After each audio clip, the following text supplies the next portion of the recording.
경북 안동의 오래된 고택에 아침 햇살이 비치고 있었습니다. 윤정이는 마당에 나와 장독대 옆에서 고추를 말리고 있었어요.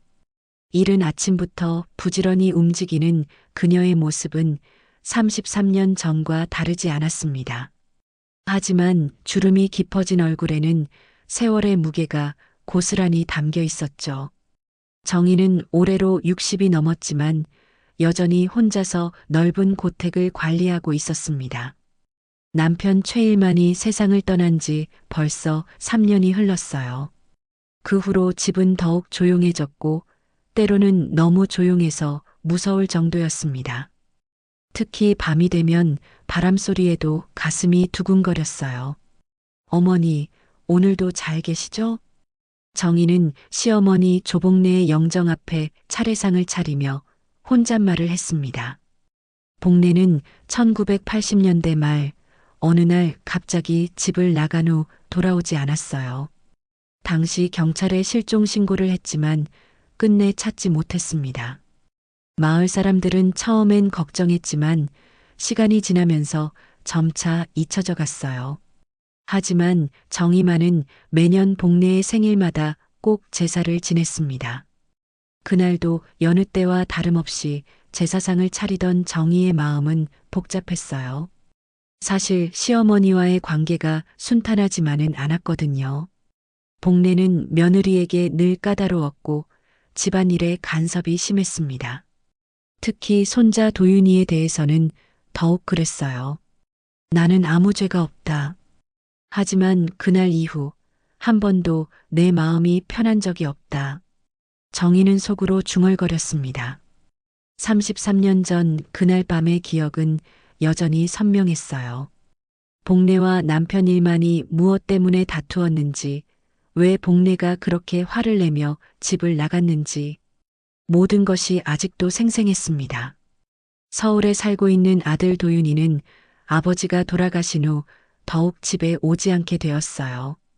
영상 제작 일을 한다며 바쁘다고 했지만 정희는 아들이 자신을 피하고 있다는 걸 알고 있었습니다. 도윤이는 아버지를 닮아 차가운 성격이었고 어머니를 향한 원망도 컸어요. 아버지처럼 차가운 사람이라며 정희를 멀리했던 도윤이의 말이 아직도 가슴에 박혀 있었습니다. 사실 정희 자신도 그런 말을 들을 만했다고 생각했어요. 남편이 살아있을 때 제대로 맞서지 못했고 아들에게도 따뜻한 어머니가 되어주지 못했으니까요. 고택은 점점 낡아가고 있었습니다. 기와지붕은 군데군데 금이 가 있었고 마당의 장독대도 세월의 흔적이 역력했어요. 하지만 정희는 이 집을 떠날 생각이 없었습니다. 아니, 떠날 수 없었어요. 이 집에는 너무 많은 기억이 묻혀 있었거든요. 특히 장독대 옆 그 자리는. 정희는 고개를 저었습니다. 생각하지 말자. 이미 지난 일이라고 스스로를 다독였어요. 하지만 마음 한구석에서는 언젠가 진실이 드러날 것 같은 불안감이 늘 자리 잡고 있었습니다. 오늘도 평범한 하루가 지나갈 것 같았어요. 아침에 일어나 마당을 쓸고 장독대를 확인하고 시어머니께 인사를 드리고 하지만 정희의 마음속 깊은 곳에서는 무언가 달라질 것 같은 예감이 들고 있었습니다. 33년이라는 긴 시간 동안 묻어두었던 진실이 언젠가는 세상에 드러날 것만 같았어요. 그때 마을회관에서 확성기 소리가 들려왔습니다. 재개발 관련 공지사항이었어요. 정희는 깜짝 놀라며 고개를 들었습니다. 재개발이 오래된 고택도 철거 대상에 포함된다는 뜻일까요? 정희의 가슴이 두근거리기 시작했습니다. 마을회관에서 들려온 확성기 소리는 정희의 예감이 맞았음을 알려주었습니다. 고택이 포함된 이 일대가 재개발 구역으로 선정되었다는 공지였어요. 6개월 후면 모든 건물을 철거해야 한다는 내용이었습니다. 정희는 주저앉을 뻔했어요. 33년을 지켜온 이 집을 이제 떠나야 한다니요. 며칠 후 정희는 무거운 마음으로 짐 정리를 시작했습니다. 먼저 마당부터 정리하기로 했어요. 오래된 장독대들을 옮겨야 했거든요. 이 장독대들은 시어머니 복례가 직접 사용하던 것들이었습니다. 간장, 된장, 고추장이 담겨 있던 소중한 그릇들이었죠. 이것들을 어디로 가져가지? 정희는 한숨을 쉬며 첫 번째 장독을 들어 올렸습니다. 생각보다 무거웠어요. 나이가 들어서인지 예전만큼 힘이 나지 않았습니다. 장독을 조심스럽게 옮기면서 정희는 문득 이상한 느낌을 받았어요. 땅이 다른 곳보다 푹신한 것 같았거든요. 두 번째 장독을 옮기려고 삽으로 주변 흙을 파내던 정희는 깜짝 놀랐습니다. 삽에 뭔가 딱딱한 것이 걸린 거예요. 처음에는 돌멩이려니 했는데 흙을 털어내고 보니 그게 아니었습니다. 하얀색의 뼈조각 같은 것이었어요. 이게 뭐지? 정희는 손이 떨렸습니다. 설마 하는 마음에 더 파보니 더 많은 뼈조각들이 나왔어요. 그리고 조각난 천조각과 복례가 즐겨 차던 음반지까지 나왔습니다. 정희는 그 순간 모든 것을 깨달았어요. 33년 동안 자신이 매일 밟고 다니던 그 자리에 시어머니 복례가 묻혀 있었던 것입니다. 정희는 비명을 지를 뻔했지만 간신히 참았어요. 대신 급히 집 안으로 들어가 전화기를 집어들었습니다. 하지만 누구에게 전화를 해야 할지 몰랐어요. 경찰? 아들? 아니면 정희는 한동안 전화기만 붙잡고 있었습니다. 결국 정희는 경찰서에 신고했어요. 30분 후 경찰차가 고택 앞에 도착했습니다. 김성호 경사를 비롯해 과학수사대원들이 함께 왔어요. 정희는 떨리는 목소리로 상황을 설명했습니다. 장독대를 옮기는데 땅속에서 이런 게 나왔어요. 김성호 경사는 유골을 확인한 후 즉시 현장을 통제했습니다.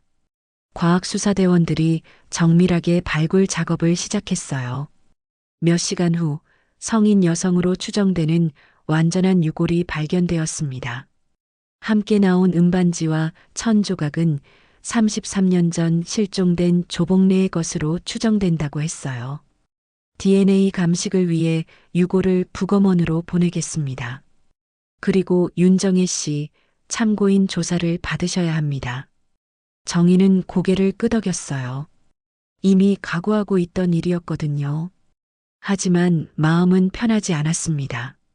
33년 동안 숨겨왔던 진실이 이제 세상에 드러나게 될 테니까요. 소식은 빠르게 퍼졌습니다. 저녁 뉴스에까지 보도되었어요. 33년 전 실종된 시어머니 유골로 발견이라는 제목으로요. 마을 사람들은 모두 충격에 빠졌습니다. 마을회관에서는 사람들이 모여 이야기꽃을 피웠어요. 아이고, 그러게 말이야. 복례 씨가 그냥 나간 게 아니었구나. 드디어 밝혀진 거지. 그때부터 뭔가 이상하다 싶었어.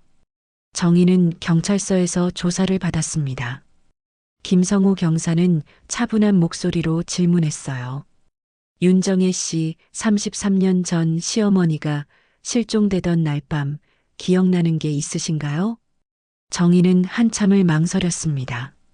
그날 밤의 기억은 너무나 선명했어요. 하지만 말할 수 없었습니다. 아직은 그냥 나갔던 거예요. 나도 몰라요. 전 몰라요. 정희는 일관되게 기억이 없다고 말했어요. 경찰은 더 이상 추궁하지 않았지만 수사는 계속될 것이라고 했습니다. DNA 감식 결과가 나오면 본격적인 수사에 들어간다고 했어요. 집으로 돌아온 정희는 텅 빈 마당을 바라봤습니다. 장독대가 있던 자리에는 이제 큰 구멍만 남아 있었어요. 33년 동안 그 아래 묻혀 있던 복례를 생각하니 가슴이 아팠습니다. 그날 밤 정희는 잠을 이룰 수 없었어요. 복례의 모습이 자꾸 떠올랐거든요. 그리고 곧 아들 도윤이도 이 소식을 듣게 될 것입니다. 그러면 모든 게 달라질 거예요. 33년 동안 지켜온 침묵이 깨지는 순간이 다가오고 있었습니다. 서울의 한 영상 제작 스튜디오에서 최도윤은 편집 작업에 몰두하고 있었습니다. 30대 후반에 그는 다큐멘터리 PD로 일하며 혼자 살고 있었어요. 아버지가 돌아가신 후 고향과는 더욱 멀어졌습니다. 어머니와의 관계도 소원해진 지 오래였죠. 점심시간 동료가 텔레비전을 틀었습니다. 지역 뉴스가 나오고 있었어요.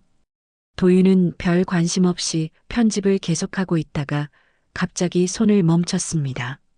화면에 익숙한 집이 보였거든요. 자신이 어린 시절을 보낸 고택이었습니다. 33년 전 실종된 시어머니 장독대 아래서 유골로 발견. 경북 안동의 한 고택에서 아나운서의 목소리가 도윤의 귀에 꽂혔어요. 화면 속에는 어머니 윤정이가 경찰 조사를 받는 모습이 나왔습니다. 도윤은 믿을 수 없다는 표정으로 화면을 바라봤어요. 할머니 복례가 실종된 게 아니라 죽어서 집 마당에 묻혀 있었다고요? 이게 무슨 일이야? 도윤은 급히 회사에 휴가를 내고 고향으로 향했습니다.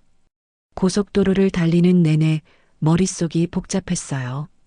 어린 시절 기억 속의 할머니 복례는 엄격하지만 자신을 아껴주던 분이었습니다. 그런데 33년 동안 마당에 묻혀 있었다니. 도윤은 상상만으로도 소름이 돋았어요. 더욱 충격적인 건 어머니였습니다. 그동안 할머니가 어디론가 떠나셨다고만 알고 있었는데 어머니는 진실을 알고 있었던 걸까요? 아니면 정말 모르고 있었던 걸까요? 도윤의 마음속에는 의심의 씨앗이 자라기 시작했어요. 고택에 도착한 도윤은 마당의 참혹한 모습을 보고 경악했습니다. 장독대가 있던 자리에는 큰 구멍이 뚫려 있었고 경찰들의 발굴 흔적이 여기저기 남아 있었어요. 집 앞에는 기자들과 구경꾼들이 몰려 있었습니다. 어머니. 도윤은 집 안으로 들어가 어머니를 불렀어요. 정희는 안방에서 나왔는데 몰라보게 야윈 모습이었습니다. 3년 전 아버지 장례식 때보다도 더 늙어 보였어요. 도윤아 왔구나. 정희는 아들을 보자 눈물이 났습니다. 하지만 도윤의 표정은 차가웠어요. 어머니를 향한 원망과 의심이 가득했습니다. 엄마, 이게 다 뭔가요? 할머니가 여기 묻혀 있었다고요? 도윤의 목소리는 떨리고 있었어요. 정희는 고개를 숙인 채 대답하지 못했습니다. 어떻게 설명해야 할지 몰랐거든요. 엄마는 정말 몰랐어요? 33년 동안 할머니가 마당에 묻혀 있는 걸 정말 몰랐다는 거예요? 도윤의 추궁에 정희는 여전히 침묵했어요. 그 침묵이 도윤에게는 답이었습니다. 어머니가 뭔가를 숨기고 있다는 확신이 들었어요. 진실을 알고 싶어요. 할머니에게 무슨 일이 일어났는지, 왜 33년 동안 숨겨왔는지. 저는 다큐멘터리를 만들 거예요. 도윤은 냉정하게 말했습니다. 직업이 다큐멘터리 PD인 만큼 진실을 파헤치는 것에는 자신이 있었어요. 정희는 깜짝 놀랐습니다. 도윤아, 그러지 마라. 그냥 조용히 넘어가자. 조용히요? 할머니가 33년 동안 마당에 묻혀 있었는데 조용히 넘어가라고요? 도윤은 어머니의 말에 화가 났어요. 아버지와 똑같은 말이었거든요. 무슨 일이 있어도 조용히 참고 덮어두자는 시기였습니다. 다음 날부터 도윤은 본격적인 취재에 들어갔어요. 먼저 33년 전 경찰 기록을 찾아봤습니다. 당시 복례의 실종 신고 기록과 수사 내용을 확인했죠. 그리고 마을 사람들을 인터뷰하기 시작했어요. 마을의 박종대 할아버지는 중요한 증언을 해주었습니다. 그날 밤에 고함 소리가 났었어. 집에서 큰 소리로 싸우는 소리가 들렸지. 복례 씨가 외간 남자 이야기를 꺼낸다며 집안이 난리였다고 들었어. 도윤은 깜짝 놀랐어요. 외간 남자 이야기라니요? 할머니가 무슨 이야기를 했기에 그런 큰 싸움이 벌어진 걸까요? 그 다음 날부터 복래 씨가 안 보이기 시작했지. 처음엔 친정에 갔나 했는데 며칠이 지나도 안 돌아오니까 이상하다 싶었어. 박종대 할아버지의 증언은 계속됐어요. 일만이 형님이 실종 신고를 하긴 했는데 왜 그렇게 담담하더라고. 보통 아내가 없어지면 난리가 나야 하는데. 도윤은 아버지에 대한 새로운 사실을 알게 되었어요. 33년 전 그날 밤 분명히 큰 사건이 있었던 것 같았습니다. 저녁에 집으로 돌아온 도윤은 어머니와 마주 앉았어요. 정희는 여전히 말이 없었습니다.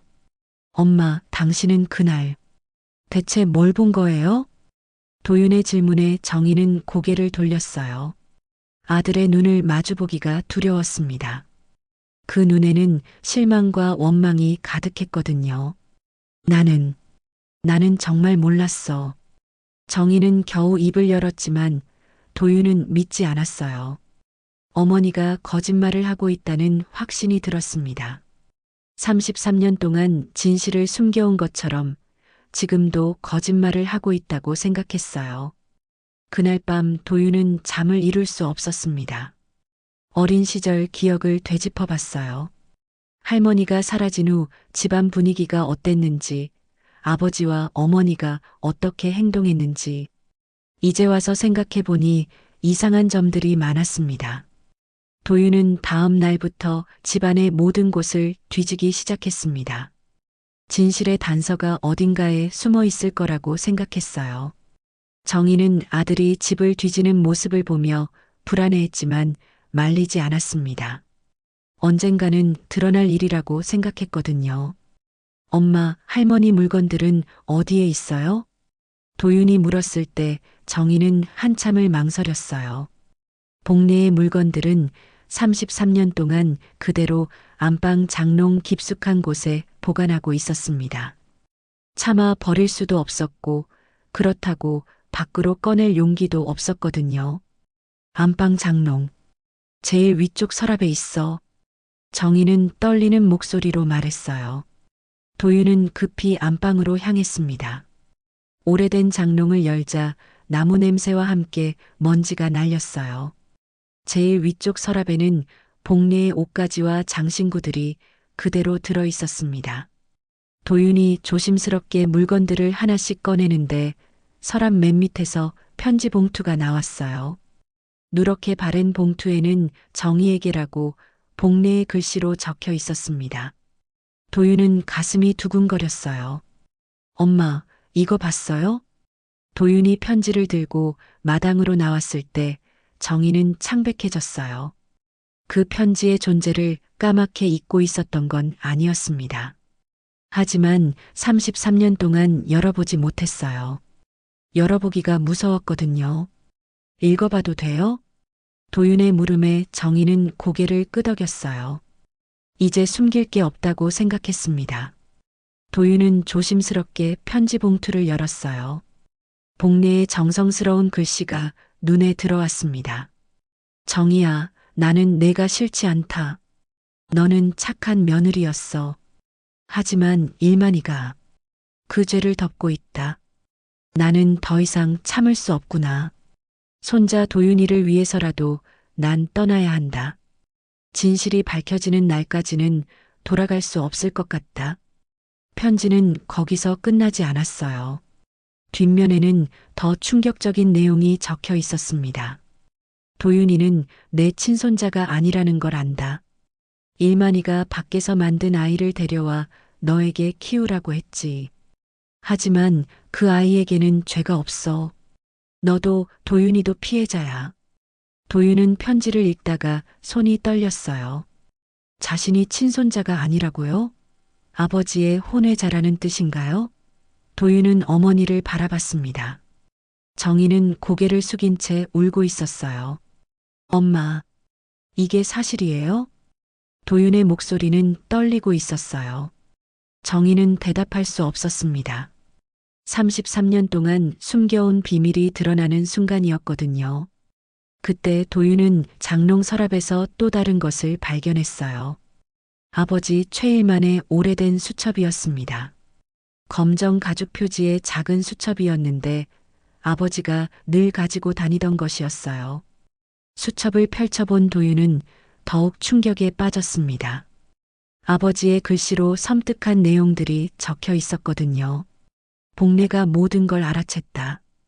도윤이 일은 절대 발설하면 안 된다. 정의도 의심하기 시작했다. 오늘 복례와 크게 싸웠다. 내가 그날을 기억 못하게 해야 했다. 다른 방법이 없었다. 장독대 옆 땅이 부드럽다. 아무도 모를 것이다. 정의는 아무것도 모른다고 해야 한다. 도윤은 수첩을 읽으며 온몸이 떨렸어요. 아버지가 할머니를, 그리고 어머니도 뭔가 알고 있었다는 것인가요? 도윤은 어머니를 노려봤습니다. 엄마가 아무것도 모른다고요? 아버지 수첩에는 엄마도 알고 있었다고 나와 있는데요. 정의는 더 이상 숨길 수 없다고 생각했어요. 아들 앞에서 무릎을 꿇고 울기 시작했습니다. 도윤아, 미안해. 엄마가 너무 무서웠어. 그날 밤에 정의는 떨리는 목소리로 33년 전 그날 밤의 일을 털어놓기 시작했어요. 복례가 도윤의 출생 비밀을 폭로하겠다고 했을 때 일만이 얼마나 화를 냈는지, 그리고 어떻게 복례에게 무릎 꿇으라고 소리쳤는지. 할머니는 그날 밤 아버지한테 무릎을 꿇으라는 소리를 들었어요. 그런데 할머니가 거부하니까 아버지가 화가 나서 정의는 말을 잇지 못했어요. 너무 끔찍한 기억이었거든요. 난 그저 말리기만 했는데 그날 장독대 옆에서 삽을 든 건 그 사람이었어. 정의의 고백에 도윤은 충격에 빠졌어요. 아버지가 할머니를 죽였다는 것인가요? 그리고 어머니는 그것을 알고도 33년 동안 숨겨왔다는 건가요? 그럼 엄마는 공범이라는 거네요? 도윤의 차가운 말에 정의는 고개를 들 수 없었어요. 공범이라는 말이 틀리지 않았거든요. 비록 직접 손을 대지는 않았지만 진실을 숨긴 것만으로도 충분히 공범이었습니다.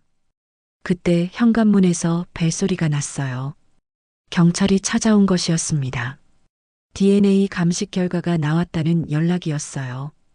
유골이 조복래의 것이 확실하다는 결과였습니다. 그리고 경찰은 추가 증거를 찾기 위해 집 수색을 하겠다고 했어요. 도윤은 아버지의 수첩과 복례의 편지를 바라봤습니다. 이것들을 경찰에게 제출해야 할까요? 아니면 가족의 비밀로 묻어둬야 할까요? 도윤의 마음은 복잡했어요. 진실을 밝히고 싶었지만 동시에 어머니가 감옥에 갈 수도 있다는 생각에 두려웠습니다. 정의는 아들의 고민하는 모습을 보며 말했어요. 도윤아, 이제 모든 걸 말해야겠구나. 할머니에게도 세상에도. 경찰의 집 수색이 시작되었습니다.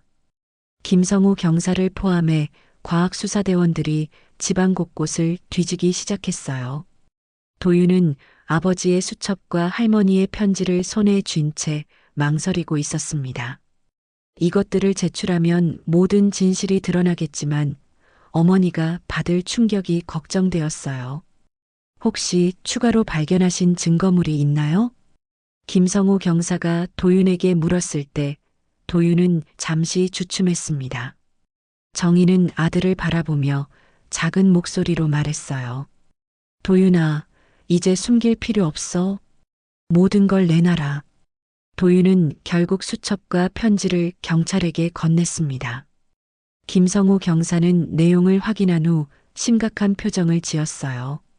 특히 일만의 수첩에 적힌 내용들은 명백한 증거였습니다. 윤정혜 씨, 이 내용들에 대해 설명해 주실 수 있나요? 경찰의 질문에 정의는 더 이상 회피할 수 없다고 생각했어요. 33년 동안 가슴에 묻어둔 진실을 털어놓기 시작했습니다. 그날 밤, 복례 어머니가 도윤이 이야기를 꺼냈어요. 도윤이가 남편의 친아들이 아니라고 이제 그 진실을 세상에 말하겠다고 했어요. 정의의 목소리는 떨리고 있었어요. 도윤은 충격에 빠진 채 어머니의 말을 들었습니다. 남편이 화를 내면서 복내 어머니한테 무릎을 꿇으라고 소리쳤어요. 가문의 체면을 망쳤다면서. 하지만 복내 어머니는 끝까지 거부했어요. 김성우 경사는 메모를 하며 계속 질문했어요.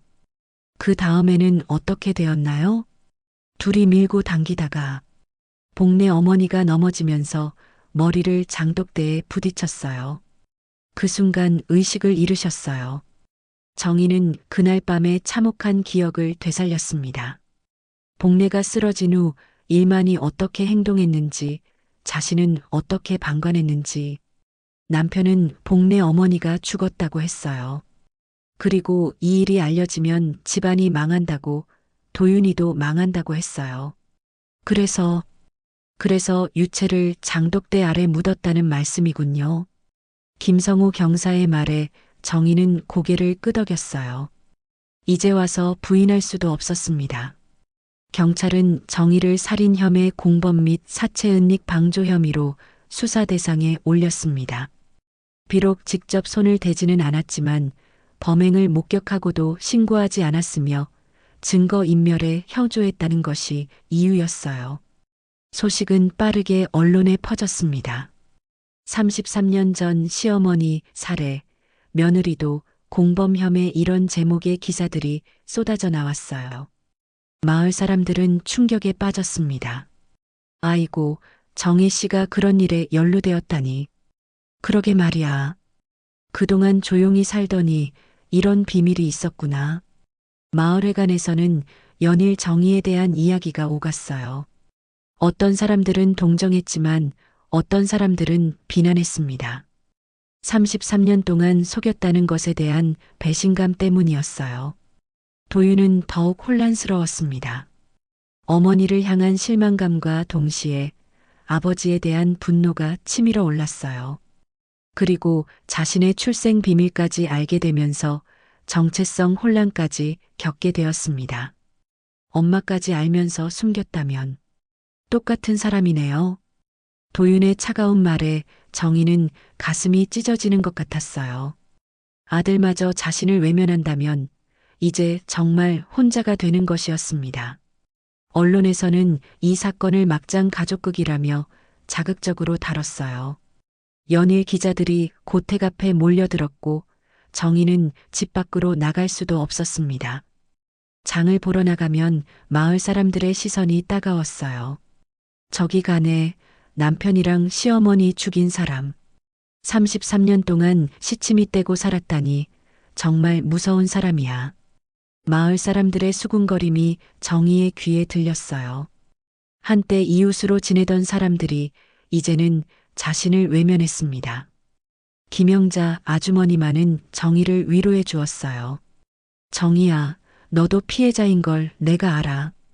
일만이가 얼마나 무서운 사람이었는지 우리 다 알고 있어. 하지만 그런 위로도 정희의 마음을 달래주지는 못했어요. 33년 동안 지켜온 가족이 모두 무너져 내리는 것을 바라보는 것은 너무 고통스러웠습니다. 검찰에서는 정희를 정식으로 기소할 준비를 하고 있었어요. 비록 시효가 지난 부분도 있지만 사체 은닉과 증거인멸 부분은 여전히 유효했습니다. 도윤은 다큐멘터리 제작을 계속했지만 마음이 편하지 않았어요. 처음에는 진실을 밝히고 싶었지만 이제는 어머니를 더욱 공경에 빠뜨리는 것 같았습니다. 어느 날 저녁 정희는 혼자 마당에 앉아 무너진 장독대 자리를 바라봤어요. 그곳에서 33년을 함께했던 복례를 생각하니 눈물이 났습니다. 나는 죄인이었구나. 당신 대신 묻힌 건 나였어야 했는데. 정희는 중얼거렸어요. 복례가 죽은 후 자신도 함께 죽었어야 했는데 겁이 나서 살아남았던 것 같았습니다. 그리고 33년 동안 죄책감에 시달리며 살아왔어요. 이제 모든 것이 드러났습니다. 남편의 폭력, 자신의 침묵, 그리고 아들의 출생 비밀까지. 더 이상 숨길 것도 없었어요.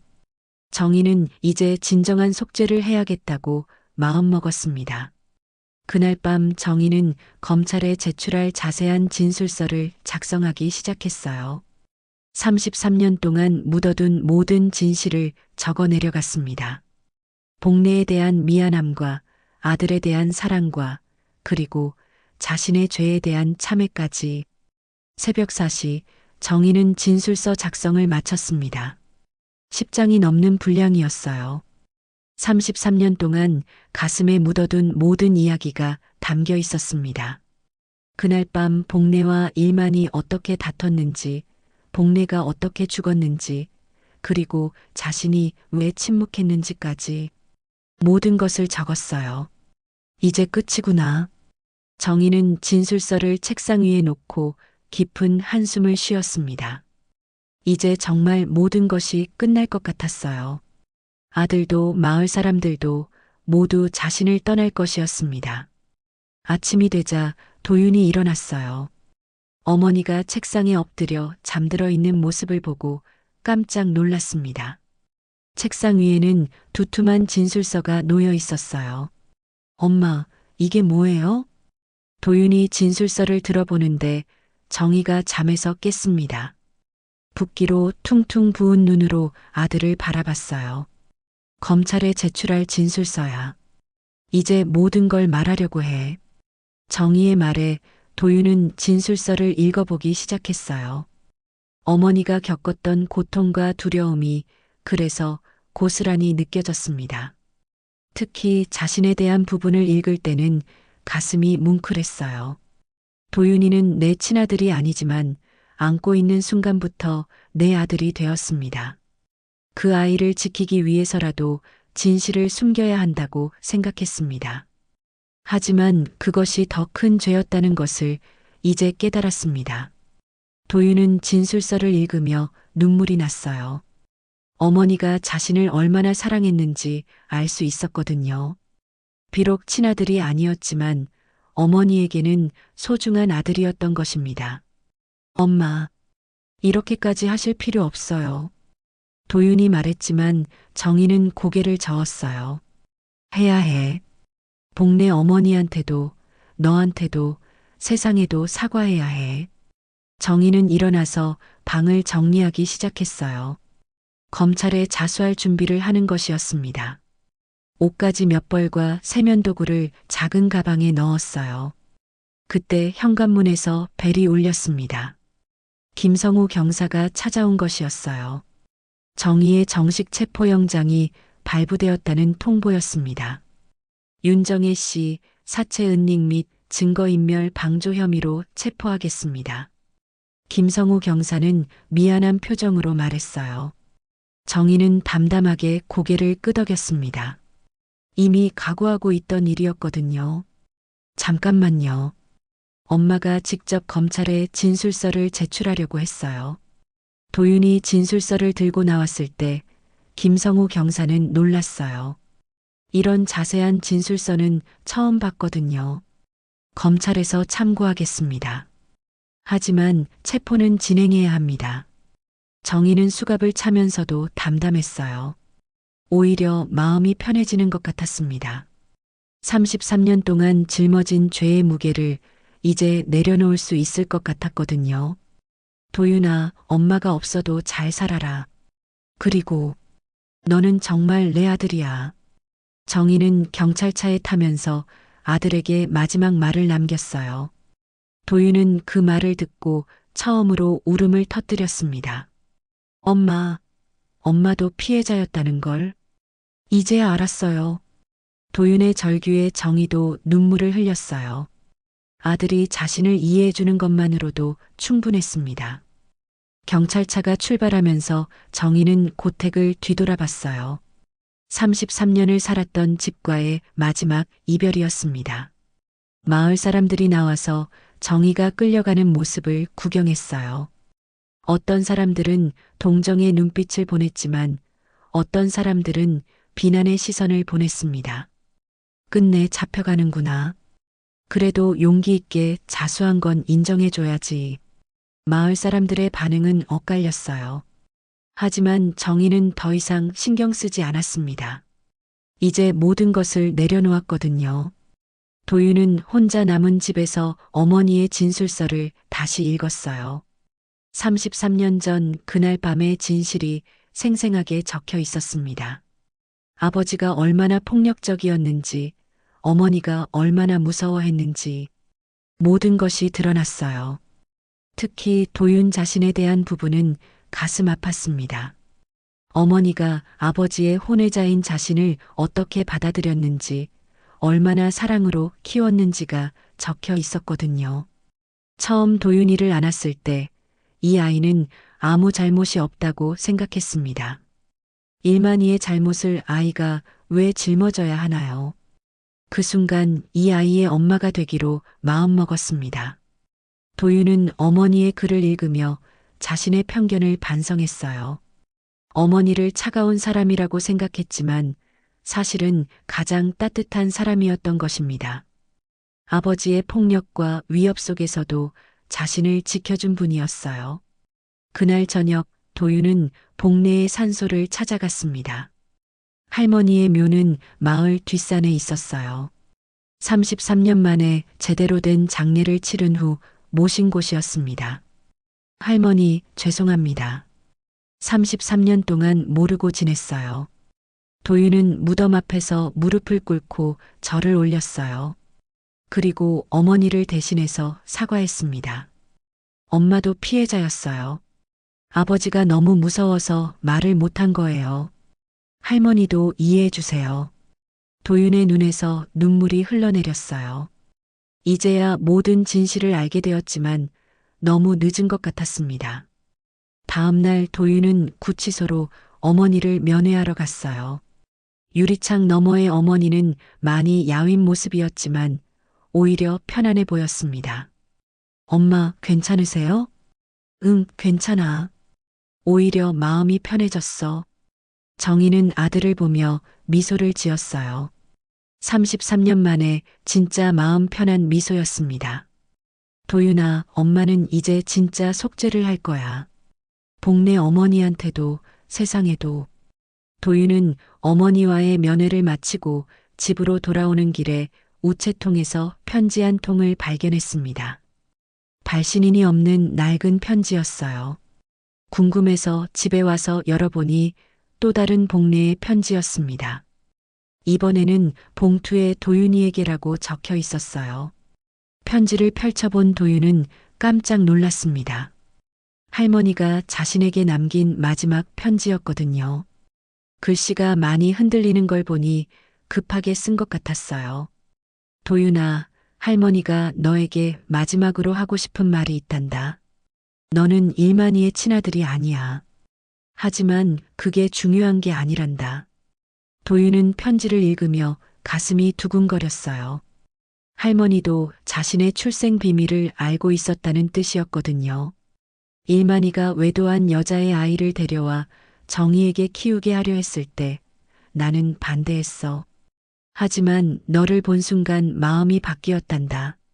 너무나 예쁘고 순수한 아기였거든. 편지는 계속되었어요. 정희는 처음에는 당황했지만 너를 안고 있는 순간부터 진짜 엄마가 되었어. 혈육이 아니어도 사랑으로 키운 정희가 너의 진짜 엄마란다. 도윤은 편지를 읽으며 울음이 터져 나왔어요. 할머니가 자신을 얼마나 사랑했는지, 그리고 어머니가 얼마나 진심으로 자신을 키웠는지 알 수 있었거든요. 편지의 마지막 부분에는 더욱 충격적인 내용이 있었어요. 도윤아, 할머니는 일만이를 용서할 수 없어. 하지만 너와 정희만큼은 꼭 지켜주고 싶단다. 만약 할머니에게 무슨 일이 생기면 정희를 미워하지 마라. 그 아이도 피해자니까.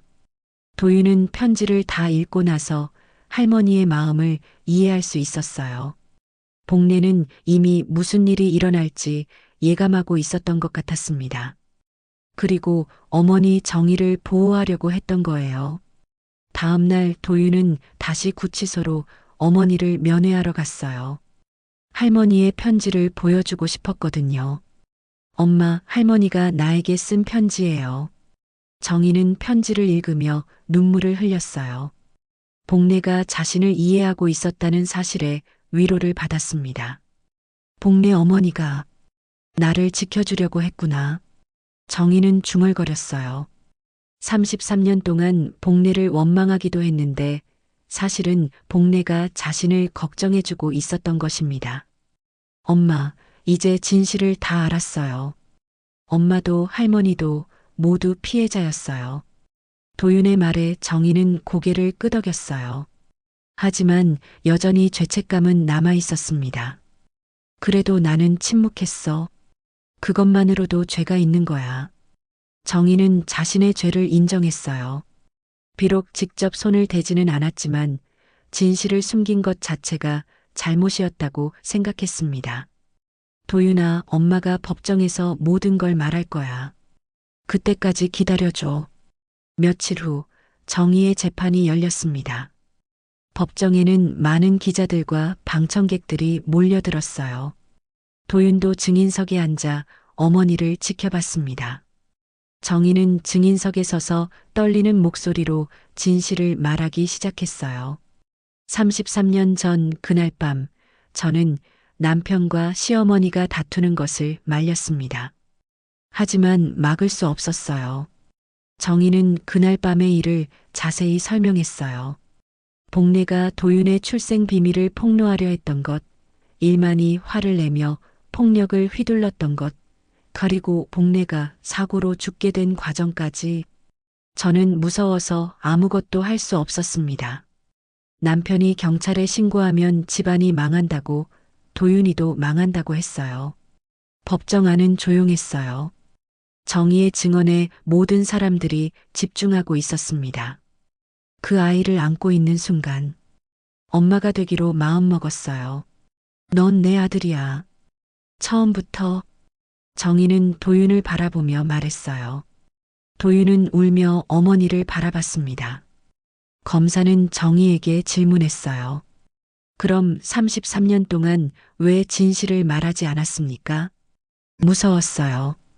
그리고 아들을 지키고 싶었어요. 진실이 알려지면 그 아이가 상처받을까봐. 정희의 대답에 법정 안에서는 감탄이 나왔어요. 어머니의 사랑이 얼마나 깊은지 알 수 있었거든요. 변호사는 정희가 폭력의 피해자였다는 점을 강조했어요. 남편의 위협과 강요에 못 이겨 침묵할 수밖에 없었다는 것이었습니다. 윤정희 씨는 33년 동안 고통받았습니다. 매일 죄책감에 시달리며 살아왔어요. 이미 충분히 벌을 받았다고 생각합니다. 재판이 끝난 후 도윤은 어머니에게 달려가 안겼어요. 엄마 고생 많았어요.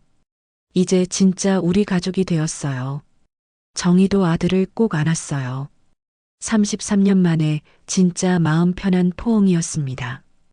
도윤아, 용서해줘서 고마워. 그리고 사랑해. 저도 사랑해요, 엄마. 모자는 서로를 꼭 안고 울었어요. 33년 동안의 오해와 갈등이 모두 풀리는 순간이었습니다. 재판부는 정희에게 집행유예 2년을 선고했습니다. 사체 은닉 방조 혐의는 인정되었지만 가정폭력 피해자라는 점과 33년간의 고통, 그리고 자발적 자수 등이 참작되었어요. 정희는 감옥에 가지 않게 되었지만 240시간의 사회봉사 명령을 받았습니다. 어머니, 이제 집으로 가요. 도윤은 법원 앞에서 어머니의 손을 잡았어요. 정희는 3개월 만에 자유의 몸이 되어 세상으로 나왔습니다. 햇살이 따뜻했어요. 33년 만에 진짜 자유로운 기분이었습니다. 하지만 고택은 이미 철거가 시작된 상태였어요. 재개발이 진행되면서 오래된 집들이 하나둘씩 사라지고 있었습니다. 정희와 도윤이 도착했을 때는 지붕 기와만 남아 있었어요. 33년을 살았던 집이 이렇게 사라지는구나. 정희는 무너진 집을 바라보며 감회가 새로웠어요. 슬프기보다는 홀가분했습니다. 이제 정말 새로 시작할 수 있을 것 같았거든요. 장독대가 있던 자리에는 작은 표석이 세워져 있었어요. 마을에서 복례를 추모하기 위해 만든 것이었습니다. 조복례 추모비라고 새겨져 있었고 그 옆에는 모란꽃이 피어 있었어요. 할머니, 이제 편히 쉬세요. 도윤은 추모비 앞에서 절을 올렸어요. 정희도 무릎을 꿇고 복례에게 마지막 인사를 했습니다. 어머니, 죄송합니다. 끝까지 침묵한 죄. 이젠 짊어지고 살겠습니다. 정희의 진심 어린 사과에 바람이 불어왔어요. 마치 복례가 대답하는 것 같았습니다. 몇 달 후 고택 자리는 조용한 작은 공원으로 조성되었어요. 복례 추모공원이라는 이름이 붙었습니다. 중앙에는 복례의 추모비가 있었고 주변에는 계절마다 다른 꽃들이 피어났어요. 특히 모란꽃은 매년 5월이면 아름답게 피어나 방문객들의 눈을 즐겁게 해주었습니다. 정희는 사회봉사를 하며 새로운 삶을 시작했어요. 마을 경로당에서 어르신들을 돌보는 일이었습니다. 처음에는 사람들이 어색해했지만 시간이 지나면서 정희의 진심을 알게 되었어요. 정희야, 고생 많았구나. 이제 새로 시작하자. 김영자 아주머니를 비롯해 마을 사람들도 하나둘씩 정희를 받아들이기 시작했어요. 33년 동안의 고통을 이해해주는 사람들이 늘어났습니다. 도윤은 가족의 이야기를 다룬 다큐멘터리 제작에 몰두했어요. 제목은 장독대 아래였습니다. 할머니의 죽음과 어머니의 침묵, 그리고 가족의 화해까지 모든 이야기를 담았어요. 이 다큐멘터리를 통해 전하고 싶은 메시지가 있어요. 진실은 묻힌다 해도 결국 피어난다는 것입니다. 도윤은 다큐멘터리 시사회에서 말했어요. 관객들은 감동받아 박수를 쳤습니다. 가족의 아픈 이야기를 용기 있게 세상에 공개한 도윤의 용기에 감탄했어요. 다큐멘터리는 여러 영화제에서 상을 받았어요. 하지만 도윤에게 가장 큰 보상은 어머니와의 관계가 회복된 것이었습니다. 이제 정말 모자가 되었다는 느낌이었어요. 정희는 마을에서 조용한 말년을 보냈어요. 작은 전셋집에서 혼자 살았지만 외롭지 않았습니다. 도윤이 자주 찾아와 주었고 마을 사람들도 가끔 안부를 물어주었거든요. 매주 일요일이면 정희는 복례 추모공원을 찾았어요. 추모비 앞에 꽃을 바치고 복례와 이야기를 나누었습니다. 어머니, 오늘도 잘 지내고 계시죠? 도윤이가 결혼한다고 해요. 어머니도 기뻐하시겠지요? 정희는 복례와 대화하는 것이 일상이 되었어요. 33년 동안 못했던 대화를 이제야 나누는 것 같았습니다. 어느 봄날 도윤은 연인과 함께 어머니를 찾아왔어요. 결혼을 발표하러 온 것이었습니다. 엄마, 제 신부가 될 사람이에요. 도윤의 연인은 따뜻한 사람이었어요. 정희의 과거를 모두 알고도 받아들여 주었습니다. 어머니, 잘 부탁드립니다. 고마워요. 우리 도윤이 잘 부탁해요. 정희는 예비 며느리를 보며 행복했어요. 이제 정말 새로운 가족이 시작되는 것 같았습니다. 결혼식은 복례 추모공원에서 열렸어요. 도윤의 아이디어였습니다. 할머니도 함께 축복받는 결혼식을 원했거든요. 할머니, 저 결혼해요. 축복해 주세요. 도윤은 추모비 앞에서 인사를 올렸어요. 바람이 불어와 모란 꽃잎이 날렸습니다. 마치 복례가 축복을 내려주는 것 같았어요. 정희는 결혼식을 보며 눈물을 흘렸어요. 기쁜 눈물이었습니다. 33년 동안의 고통이 모두 보상받는 것 같았거든요. 가끔씩 장독대 옆에 피는 꽃을 보며 생각해요. 묻힌 건 죄였지만 피어난 건 용서였다고. 정희는 혼자 중얼거렸어요. 복례 추모공원의 모란 꽃을 바라보며 말이에요. 꽃은 매년 같은 자리에서 아름답게 피어났습니다. 마치 복례가 모든 것을 용서했다고 말하는 것 같았어요. 도윤의 다큐멘터리는 많은 사람들에게 감동을 주었어요. 특히 가족 간의 용서와 화해에 대한 메시지가 큰 울림을 주었습니다. 진실은 묻힌다 해도 피어난다는 도윤의 말은 많은 사람들의 마음에 새겨졌어요. 정희는 이제 진정으로 평안한 노년을 보내고 있어요. 33년 동안 짊어진 죄의 무게를 내려놓고 복례의 용서를 받았다고 믿고 있습니다. 그리고 도윤과의 관계도 완전히 회복되어 진짜 모자가 되었어요. 모란꽃이 피는 계절이면 정희는 항상 복례 추모공원을 찾습니다. 그리고 꽃을 바라보며 감사 인사를 드려요. 모든 것을 용서해 주신 복례에게, 그리고 자신을 받아준 세상에게.